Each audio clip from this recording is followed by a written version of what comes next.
High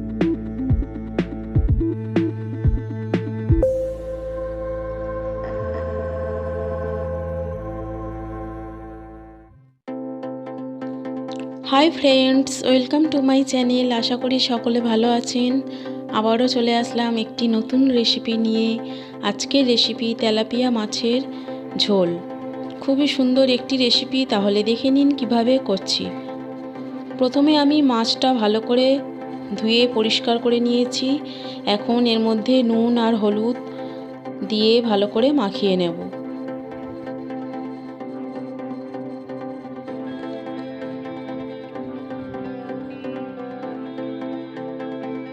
মাছটা আমার ভালো করে নুন হলুদ মাখানো হয়ে গেছে। এখন কড়াই গরম করে এর মধ্যে সর্ষের তেল দিয়ে দিয়েছি। দিয়ে মাছগুলো আমি লাইট ব্রাউন করে ভেজে নেব।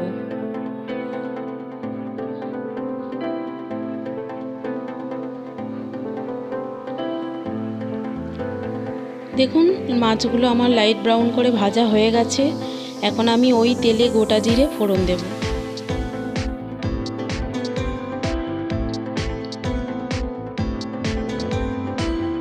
দুটো তেজপাতা দেব।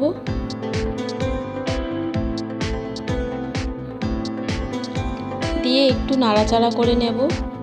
নিয়ে এর মধ্যে লম্বা করে কেটে রাখা আলু আর কাঁচা লঙ্কা দিয়ে দিলাম। দিয়ে ভালো করে এগুলোকে ভেজে নেব।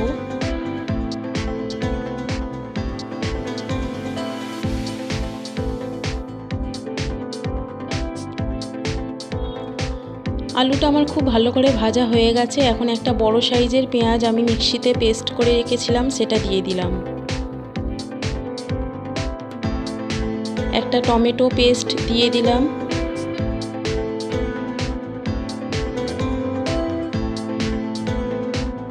দিয়ে ভালো করে নাড়ব।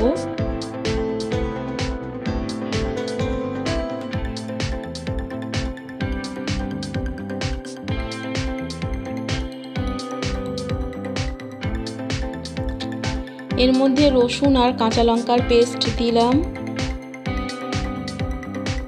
আর দেব শুকনো লঙ্কার গুঁড়ো, নুন, হলুদের গুঁড়ো আর জিরে গুঁড়ো। দিয়ে অল্প জল দিয়ে আমি সব মশলা ভালো করে কষিয়ে নেব।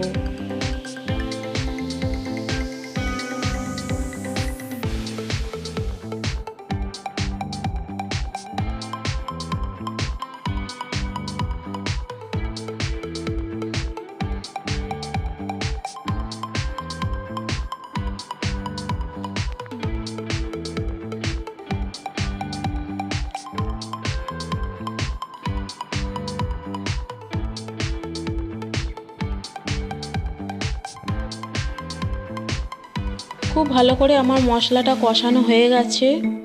এখন আমি এর মধ্যে পরিমাণ মতন জল দিয়ে দেব।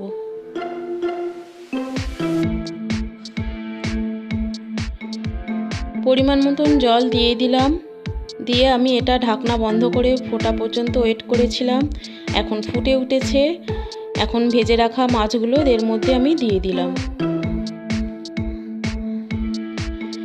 ভেজে রাখা মাছগুলো আমি সব দিয়ে দিয়েছি। দিয়ে আবারও 15 মিনিট ঢাকা বন্ধ করে এটা আমি রান্না করে নেব।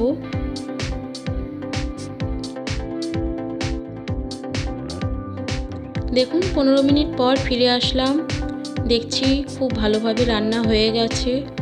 এখন আমি এর ওপর থেকে ধনেপাতা কুচি ছড়িয়ে নামিয়ে নেব।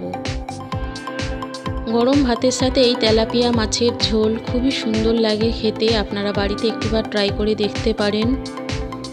আর আমার এই রেসিপি যদি আপনাদের ভালো লাগে, please like, comment and share করবেন।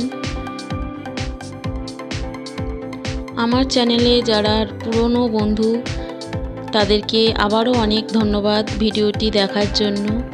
আর যারা নতুন দর্শক বন্ধু, তাদেরকে অনুরোধ, আমার চ্যানেলটি সাবস্ক্রাইব করে আমার পাশে থাকুন। আর পাশে থাকা বেল আইকনটি অবশ্যই প্রেস করে দেবেন, যাতে করে নতুন ভিডিওর নোটিফিকেশান সবার আগে আপনার কাছে পৌঁছে যায়। আবারও চলে আসবো কোনো এক নতুন ভিডিও নিয়ে। ভিডিওটি দেখার জন্য আপনাদেরকে অসংখ্য ধন্যবাদ। আজকের মতো বাই বাই।